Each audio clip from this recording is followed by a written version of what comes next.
Bismillahirrahmanirrahim. Assalamualaikum warahmatullahi wabarakatuh. Alhamdulillahirrabbilalamin. Wabihi nasta'in wa ala umuri dunya waddin. Wassalatu wassalamu ala asrofil anbiya wal mursalin wa ala alihi wa sahbihi ajma'in amma ba'du. Yang terhormat kepada Bapak Imam Alfi, SOSI, MSI selaku pengampu dosen mata kuliah Filsafat Dakwah, dan yang terhormat kepada teman-teman, semoga semuanya senantiasa diberikan kesehatan selalu, amin amin ya robbal alamin. Baik, langsung saja. Kami dari kelompok 12 dengan beranggota yang pertama dengan saya sendiri Gufron Ubedillah, yang kedua Nadia Turisa, dan yang ketiga Falhan Muntaha, dan yang terakhir keempat Anissa Fatahatul. Baik, pada kesempatan hari ini kami dari kelompok 12 akan memaparkan hasil diskusi kami yang berjudul Strategi Dakwah yang Aktual dan Relevan. Baik, terima kasih. Pengertian dakwah di era digital. Dakwah digital yaitu model pengajaran Islam melalui media. Model dakwah ini dapat diakses kapan saja dan di mana saja. Hal itu sesuai dengan karakteristik masyarakat milenial yang sangat akrab dengan gawai atau yang disebut gadget. Era digital ini yaitu era komputerisasi di mana seluruh kegiatan manusia dapat disosialisasikan dengan medium teknologi komputer atau multilayar dengan beragam representasi bentuk, numerik, dan model-model narasi yang variatif. Di era digital, semua hal yang bersifat privat atau domain pribadi menjadi tidak lagi tabu untuk ungkapkan ke khalayak. Artinya, semua bisa mengkonsumsi dan menikmati dinamika kehidupan individu. Maka dari itu, jangan heran apabila dimensi moral dalam kehidupan era digital ini menjadi bisa. Ada 3 cara menghadapi tantangan dakwah di era digital, yaitu yang pertama, kuasai ilmu agama yang sedalam-dalamnya. Yang kedua, mulai akrab dengan media-media yang berkembang, baik cetak maupun elektronik.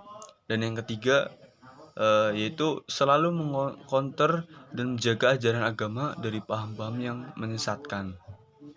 Metode dakwah yang efektif di era digital. Yang pertama yaitu 1. Optimalkan semua potensi dalam berdakwah. Yang kedua, lakukan studi banding dari banyak sumber. Yang ketiga, hindari kepentingan sesaat dalam berdakwah. Yang keempat, hati-hati dengan kepentingan kelompok atau golongan. Lalu selanjutnya, dakwah di era industri. Yang pertama yaitu didominasi generasi produktif yang serba digital dan melek teknologi serta bersifat global. Lalu yang kedua, menghadapi tantangan destruktif yang membutuhkan ketahanan mental dan kecepatan adaptasi. Yang ketiga, dakwah melingkupi segala aspek, harus menyeluruh dan tidak bisa parsial dalam tatanan Wall of Islam.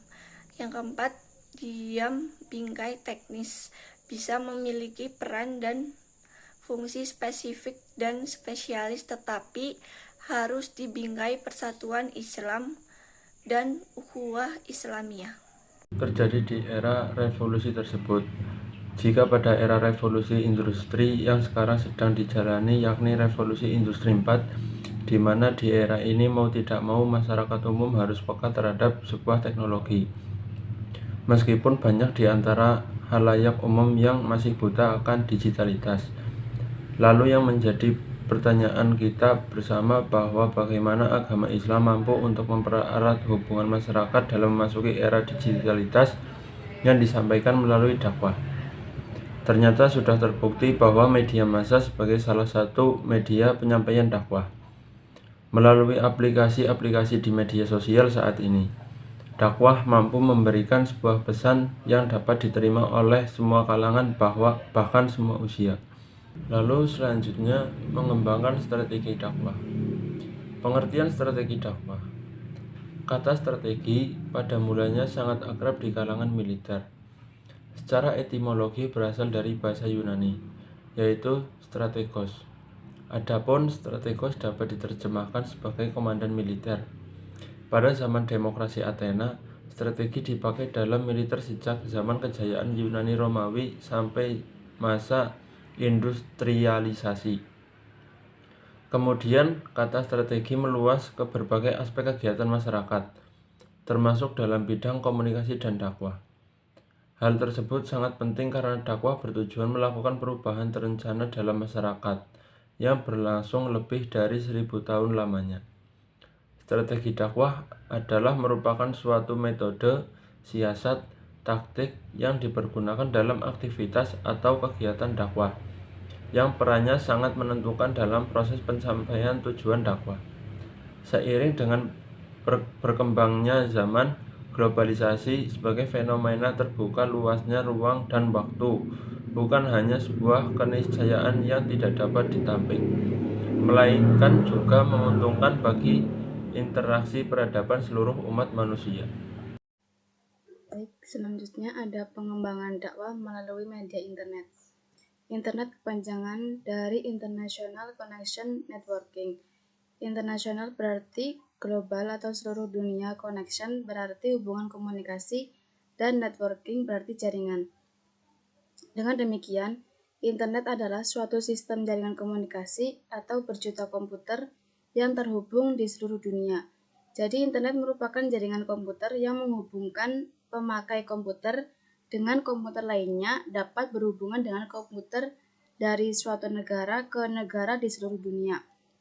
Pengembangan strategi dakwah yaitu dengan mengembangkan nilai-nilai Islam dengan melakukan interpretasi terhadap ajaran Islam secara kreatif, inovatif dikaitkan dengan kehidupan masyarakat. Dakwah dalam hal ini menjelaskan bahwa Islam adalah suci, tidak dicampuri paham kemusyrikan, tahayul, khurafat, dan segala macam yang bertentangan dengan Islam yang disertai bukti-bukti ilmiah. Strategi pengembangan dakwah harus seiring fungsi Islam sebagai rahmat bagi seluruh alam semesta. Beberapa cara mengembangkan strategi dakwah. 1. Menyusun peta dakwah.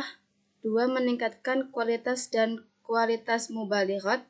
3. Memperbanyak mubalighat khusus atau spesialis. 4. Memperbaiki dan menyempurnakan sarana dan prasarana dakwah khususnya media dakwah. 5. Meningkatkan kualitas dan kuantitas media dakwah. 6. Melakukan organisasi restrukturisasi organisasi. 7. Membangun jaringan dan kerjasama antar lembaga dakwah. 8. Menggunakan pendekatan dan metode objektif. 9. Membangun sumber dana dakwah.